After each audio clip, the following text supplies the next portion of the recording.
आपका जो शुरुआत था लेक्चर का जी, वो था कि point A and point B, और ये कहा कि जो पॉइंट ए पर हैं जी, they are dissatisfied, they are disturbed, they feel कि we are not good, we are not happy here, and they always dream for the point B, जी। They always.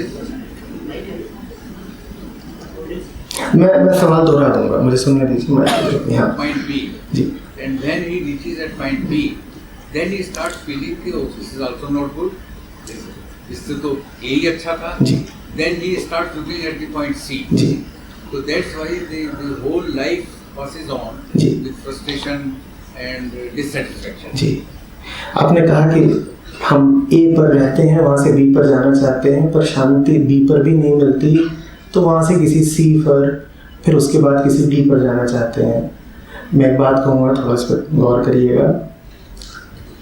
सिर्फ ए है, बी वो है जो ए पर रहने के कारण कल्पित होता है। तो बी और ए अलग अलग है नहीं। आप यदि ए पर खड़े हैं तो बी मात्र ए की कल्पना है, अतः बी ए ही है। आप यदि सोते हुए सपना ले रहे हैं तो आपका सपना भले ही आपको बृहस्पति ग्रह पर ले जाए, पर है तो आपका ही सपना ना। आपका सपना आपसे भिन्न नहीं हो सकता। आप जैसे हो वैसे ही तो सपने लोगे। आप हिंसक हो तो आपके सपने हिंसक होंगे। आप डरे हुए हो तो आपके सपनों में भी भय होगा। तो इसीलिए ये कहना कि हम ए से बी और तदुपरांत सी फिर डी इत्यादि की यात्रा पर हैं, पूरे तरीके से वस्तुगत है नहीं। हम कहीं से कहीं की यात्रा में नहीं है, हम एक चक्र में फंसे हुए हैं और उसी चक्र में घूम रहे हैं। अपने आप को इस भ्रम में डाले रहते हैं कि हम कहीं पहुंच रहे हैं। कोल्हू का बैल देखा है? जो लोग थोड़ा ग्रामीण परिवेश से आते होंगे उन्होंने देखा होगा। कभी तेल निकलते हुए देखा है? हाँ, उसको यही लग रहा होता है वो कहीं पहुंचेगा, और उसकी आंखों पर इसीलिए क्या कर दिया जाता है, उसको यही लग रहा है वो ए से बी, बी से सी, सी से डी कहीं पहुंच रहा है, तरक्की कर रहा है।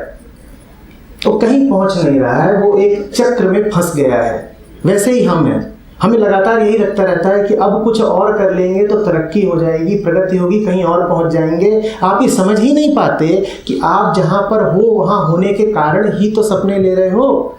आपका सपना आपसे बड़ा थोड़ा ही हो सकता है। ये बात आपको थोड़ी अटपटी लगेगी। आप कहेंगे देखिए साहब, हम छोटे हैं पर हम सपने तो बहुत बड़े बड़े लेते हैं।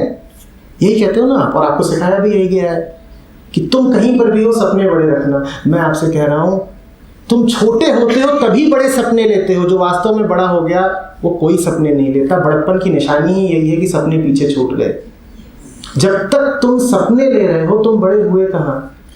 जो जितने सपनों में जी रहा है वो अपने आप को उतना छोटा प्रमाणित कर रहा है। छोटा होने का प्रमाण ही यही है कि तुम्हारे सपने बड़े हैं, और जितने बड़े सपने तुम कायम रखोगे तुम उतना ज्यादा अपने क्षुद्रपन को भी कायम रखोगे। तुम्हारी क्षुद्रता यथावत रहेगी, हिलेगी नहीं। कोई बी नहीं है, कोई सी नहीं है, कोई डी नहीं है। मैं बताता हूं बी सी डी क्या है। ए हो यदि छात्र हो तो अभी पढ़ रहे हैं तो हम ए पर हैं। बी है कि नौकरी लग जाएगी, सी है कि शादी हो जाएगी, डी है कि बंगला खरीद लेंगे।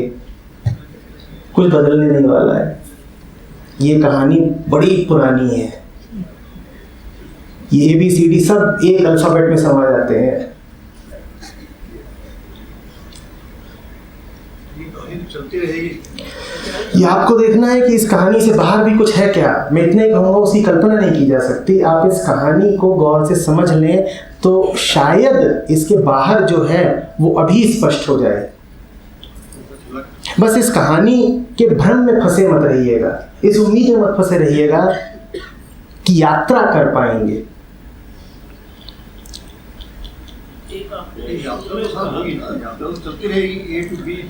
देखिए, यात्रा शब्द सार्थक मात्र तब है जब आप कहीं और पहुंचे। यदि आप एक चक्र में गोल गोल घूम रहे हैं तो उसको यात्रा कहना उचित नहीं है। यात्रा की सार्थकता तब है जब वास्तविक बदलाव आए। आप यहां थे, आप कहीं और ही पहुंच गए, आयामगत परिवर्तन हो गया। यदि आप इस कमरे के भीतर ही फंसे हुए हैं और यहाँ गोल गोल घूम रहे हैं जैसे पिंजड़े का पक्षी, तो आप ये थोड़ी कहेंगे कि आप यात्रा कर रहे हैं। तो यात्रा शब्द हमारे परिप्रेक्ष्य में कोई अर्थ रखता नहीं। हाँ, हमें कहना जरूर पसंद है कि हम यात्रा कर रहे हैं, क्योंकि वो कहने से हमें ये आश्वासन मिलता है मानो जीवन में कुछ सार्थक है। हमें ऐसा लगता है कि जिंदगी यूं ही व्यर्थ नहीं जा रही, कुछ हासिल तो किया, अरे कहीं पहुंचे तो, जिंदगी गवाही थोड़ी ही दी है। एक करके आपने कहा कि डिस्टर्बेंस अट्रैक्ट्स डिस्टर्बेंस जी। व्हेन यू आर सेइंग कि अगर हम किसी पीस की खोज में जा रहे हैं तो it means we are not restlessness है। बहुत बढ़िया। Why not peace attracts peace? बहुत बढ़िया। Peace will not attract peace because peace is already there, but disturbance attracts disturbance in the hope of piece.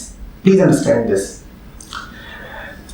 आपको यदि बता ही दिया जाए कि कोई चीज आपको और व्यथित कर देगी, तो क्या आप उसको आमंत्रित करेंगे अपने जीवन में? दिवाली आ रही है, ये पूरा त्योहारों का अवसर चल रहा है, आप खरीदने जाते हो, आप अपनी जिंदगी में नई वस्तुएं शुमार करने जाते हो। बेचने वाला आपको जाहिर ही कर दे कि वो आपको जो दे रहा है वो आपके जीवन को और ज्यादा व्यथित उद्वेलित कर देगा, पैसा देके खरीदोगे क्या? Disturbance comes in the garb of peace. परेशानी शांति का मुखौटा पहन के आती है, अन्यथा आप परेशानी को कभी जीवन में आने ही ना दो। वो जब खटखटाती है आपके दरवाजे पे तो ये थोड़ी कहती है कि अशांति बोल रही हूं। जब वो दस्तक देती है, आप पूछते हो कौन, वो कहती है मैं शांति। आप दरवाजा खोल देते हो।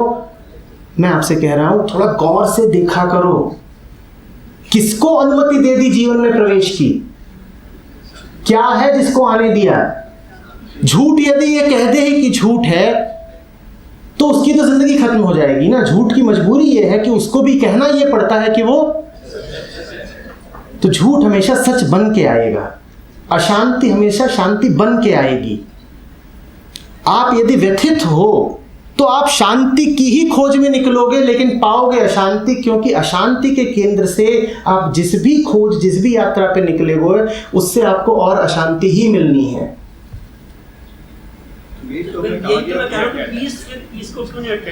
पीस और पीस क्यों चाहेगी? पीस मतलब शांति, शांति मतलब शांत हो गए, अब और बचा क्या चाहने के लिए? शांति ये थोड़ी कहेगी कि अभी और उच्चतर शांति की आवश्यकता है।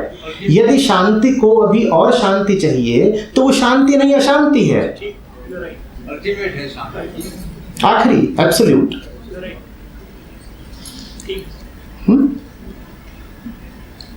मैं कुछ पूछना चाह रहा था। अभी आपने सपने देखने के लिए कुछ विचार व्यक्त किए थे। हमारे यहाँ बहुत सारे बच्चे बैठे हुए हैं, उन सपनों को ना देखना क्या कंप्लेसेंसी या कंटेंटेडनेस नहीं आती? जैसे हम हैं, हम सपने न देखें ऐसा हो नहीं पाएगा। आप सवाल में ये मान के पूछ रहे हैं जैसे सपने देखना या न देखना हमारा चुनाव हो। जो नशे में है वो सपने नहीं देखेगा तो क्या करेगा? आप ऐसे कह रहे हैं कि सपने न देखें तो कहीं ये अति विश्वास तो नहीं हो जाएगा, कॉम्प्लेसेंसी तो नहीं हो जाएगी, आत्मविश्वास की अधिकता तो नहीं हो जाएगी? हम जैसे हैं, हमारी मजबूरी है सपने देखना, तो इसमें हमारे सामने कोई विकल्प है ही नहीं। विकल्प सिर्फ एक है, गौर से देखिए कि हम कैसे हैं। उस देखने भर से कुछ तुरंत बदल जाता है, फिर सपने बदल जाएंगे, हो सकता है तिरोहित ही हो जाएं। सपने देखना या न देखना कोई विकल्प की बात नहीं है, वो तो हमारे दुख की अनिवार्यता है। तो सॉल्यूशन अंदर देखने का। जी बिल्कुल, जैसे हम यहाँ बैठे हुए हैं, उदाहरण के लिए मैं बोल रहा हूँ, आप सुन रहे हैं, अभी ठीक अभी जो हो रहा है और ठीक अभी से पहले जो हो रहा था और कुछ क्षणों के बाद जो कुछ होगा, वो सब कुछ आपको बता देगा कि जीवन की हकीकत क्या है, और उसके अलावा मैं आपसे कह रहा हूं कोई और सत्य है नहीं। आपको जो भी तकलीफ है उनका समाधान बहुत सरल है और सामने है, अगर आप ईमानदारी से अपने आप को देख पाएं। हाँ, अगर आपको अपने आप से भागना है तो उसके हजार तरीके हैं। आप किसी से बातचीत कर सकते हैं, आप कहीं जाके छुप सकते हैं, आप मनोरंजन में अपने आप को लिप्त कर सकते हैं, आप हंसने लग सकते हैं, आप रोने लग सकते हैं, आप खाने लग सकते हैं, आप सोने लग सकते हैं। भागने के लिए तो 10 दिशाएं और 1000 दरवाजे हैं। कहीं भी कुछ भी करा जा सकता है अपने आप से बचने के लिए। समस्या तो ईमानदारी से देखने की है। बस ईमानदारी। देखा कैसे जाए, ये तो बड़ी बात है। देखा कैसे जाए, वैसा ही प्रश्न है कि सुना कैसे जाए। यदि आप अभी मुझे सुन रहे हैं और आपने यदि प्रश्न करा है तो निश्चित ही आपको यकीन है कि आप उत्तर को सुन पाएंगे। क्या आप ये पूछते हैं सुना कैसे जाए? प्रश्न में ही ये विश्वास निहित है कि सुन तो लूंगा। ठीक उसी तरीके से श्रद्धा रखिए कि देख तो लूंगा। जैसे सुन रहे हैं ना, और सुनने की कोई तरकीब विधि नहीं होती, ठीक उसी तरीके से जीवन को भी सीधे सीधे देख लेने की कोई विधि नहीं होती। वो तो सहज बात है, दिख रहा है। मैं अभी अपने आप को दबा रहा हूं, ये बात दिख रही है। मैं इस अवसर पे डर गया, ये बात दिख रही है। मेरे सामने कोई तथ्य रख दे, मुझसे बर्दाश्त नहीं होते, ये बात दिख रही है। जरा सा पैसों पर आंच आती है, मैं बिफर पड़ता हूं, ये बात दिख रही है। इसमें विधि क्यों चाहिए? बल्कि विधियां लगा लगा के तो हम देखने से अपने आप को महरूम कर देते हैं। न देखने के लिए विधि चाहिए, देखने के लिए तो सहजता चाहिए। न देखने के लिए तो बड़ी तरकीबें लगानी पड़ेंगी, जटिल काम है। कुछ सामने है, आप उसे नहीं देख रहे, बड़ी मेहनत करनी पड़ेगी आपको। देखना तो सहज है, दिख गया, हाँ दिख गया, जैसे सुन लिया ना अभी। और यदि ध्यान में हो और यदि तय ही नहीं कर रखा कि अपने आप को धोखा देना है, तो सीधे सीधे सुनाई पड़ रहा होगा और समझ में भी आ रहा होगा।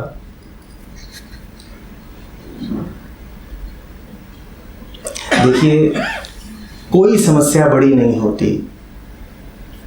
कहीं पहुंच करके कोई उपचार, कोई समाधान करना नहीं होता। हम सब जैसे हैं, हमें इसलिए नहीं बनाया गया है कि हम उससे बेहतर हों या हम अपना कोई उपचार वगैरह करें। उपनिषद कहते हैं अनामयो अहम स्वरूप निर्वाणम। तुम जैसे हो उसी में तुम्हारी उत्कृष्टता है, लेकिन तुम अपने आप को बना कुछ और लेते हो। अनामयो का मतलब होता है पूर्णतया स्वस्थ, व्याधि मुक्त। लेकिन जबरदस्ती का उपचार दे दे के हम अपने आप को बीमार और कर लेते हैं। बच्चा पैदा होता नहीं है कि माँ बाप उसको कुछ और बनाने की कोशिश में लग जाते हैं। तो कोई बहुत बड़ी समस्या है नहीं। मैं आपसे जो पूरी बात कह रहा हूं वो इतनी ही है कि जीवन सरल है, सीधा है। उसमें व्यर्थ की जटिलताओं को स्थान न दें।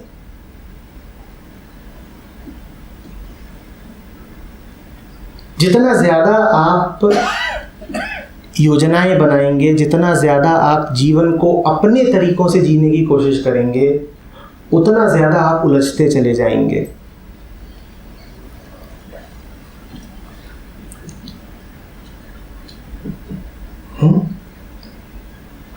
व्याधियां अगर हैं, उलझने अगर हैं, ये जो कहा आपने इमोशनल इंस्टेबिलिटी या इमोशनल आउटबर्स्ट अगर है, तो उससे कहीं बड़ा उसका समाधान भी वहीं पर है। बीमारी को जान लेना ही त्वरित उपचार है। बीमारी में ही उपचार छुपा हुआ है। बीमारी से दूर भागोगे उपचार करने के लिए, कोई उपचार नहीं मिलेगा, क्योंकि उपचार बीमारी के पास है, बीमारी से दूर नहीं। बीमारी में घुस जाओ और डरो मत कि कहीं कोई नुकसान ना हो जाए। कोई नुकसान नहीं होगा, यकीन रखो, सब बढ़िया होगा। ये विश्वास तो नहीं आ पाता। ये विश्वास हमारा स्वभाव है। तो इस विश्वास की चर्चा ना करें, ये देखें कि किन किन तरीकों से आप जीवन में अविश्वास को प्रश्रय देते हैं। अविश्वास के रास्ते बंद कर दें, आप पाएंगे विश्वास ही विश्वास है। अविश्वास आप में कौन लेके आता है? अविश्वास आप में वो लेके आते हैं जो आपसे कहते हैं अरे तैयारी नहीं की, रिटायरमेंट के बाद क्या होगा, अरे नजर नहीं रख रहे हो कि लड़के बच्चे आजकल क्या कर रहे हैं। ये सब वो लोग हैं जो आपकी जिंदगी में संदेह और शक के बीज डालते हैं। अविश्वास से बचिए, विश्वास तो है ही है। श्रद्धा ना हो तो आप जी नहीं सकते। आप जी रहे हैं, ये प्रमाणित करता है कि आप गहराई से जीवन में यकीन करते हैं। जिस क्षण आपका जीवन से यकीन बिल्कुल उचट गया, आप अगली सांस नहीं ले पाएंगे। सांस लेने का अर्थ ही यही है कि जीवन में यकीन कायम है, वरना अगली सुबह उठे क्यों? उठने की आवश्यकता क्या? तो विश्वास है। लेकिन अब आप टीवी खोलेंगे, उसमें किसी इंश्योरेंस कंपनी का विज्ञापन आएगा, वो कहेंगे देखो तुम मर चुके हो। अब गया विश्वास। मैं कह रहा हूं ऐसी बीमारियों से बचें। आप जाएंगे गाड़ी खरीदने के लिए, आपसे कहेगा छोटी गाड़ी में चल रहे हो, तुम्हारी बीवी भी तुम्हें भाव नहीं देगी। अब प्रेम से भी गया विश्वास। ऐसी दुकानों में प्रवेश ना करें, और यदि आप ऐसी दुकानों में पाए जाते हैं तो ना पाए जाएं। आचार्य जी, एक कुछ समझना चाहूँगा आपकी इस बात पर। कई बार बोला जाता है if you fail to plant we are planning to fail, इसका आपका क्या विचार है? ये जिन्होंने बोला है उन्होंने बोला होगा वो कौन से बड़े महत्व के लोग थे। ये बात आपसे कौन से कृष्ण ने कह दी, कौन से उपनिषद ने कह दी, कौन से कबीर ने कह दी, कौन से नानक ने कह दी। ये सारी बातें जो आप बोलते हैं वो पिछले 100 सालों में उन लोगों ने कही हैं जो औद्योगिक क्रांति के बाद उत्पादकता बढ़ाने में रुचि रखते थे, क्योंकि उन्हें अपना मुनाफा बढ़ाना था। और आप उन्हीं की बातों को लेकर बार बार उद्धृत करते रहते हैं जैसे वो ब्रह्म वाक्य हो। ये जो मॉडर्न स्पिरिचुअल लिटरेचर है, कृपा करके इससे बचें। आपको अगर शांति ही चाहिए, आपको यदि आध्यात्मिक साहित्य ही पढ़ना है, तो बुराई क्या है कबीर में, और बुराई क्या है कि आप चले जाएं अष्टावक्र के पास या कृष्ण के पास। स्वामी जी वो भी तो नहीं रहे, वो भी तो नहीं रहे जिनको हम आइडल मानते हैं। वो कहाँ है अभी? कहाँ गए कबीर? कहाँ गए कई लोग? यहीं पर है, कहाँ गए? उन्होंने जो लिखा है वो हमने क्या कबीर खत्म हो चुके होते तो आप ये सवाल पूछते। आपके भीतर का कबीर ही तो ये प्रश्न पूछ रहा है। कबीर कौन? जो ईमानदारी से जीवन को देखे। जब आप ये सवाल पूछ रहे हैं, आप जान भी नहीं रहे कि आप स्वयं कबीर हैं। वही बात है, अलग नहीं है, मात्र वही बात है। कबीर ना हो तो ये सत्र हो सकता है।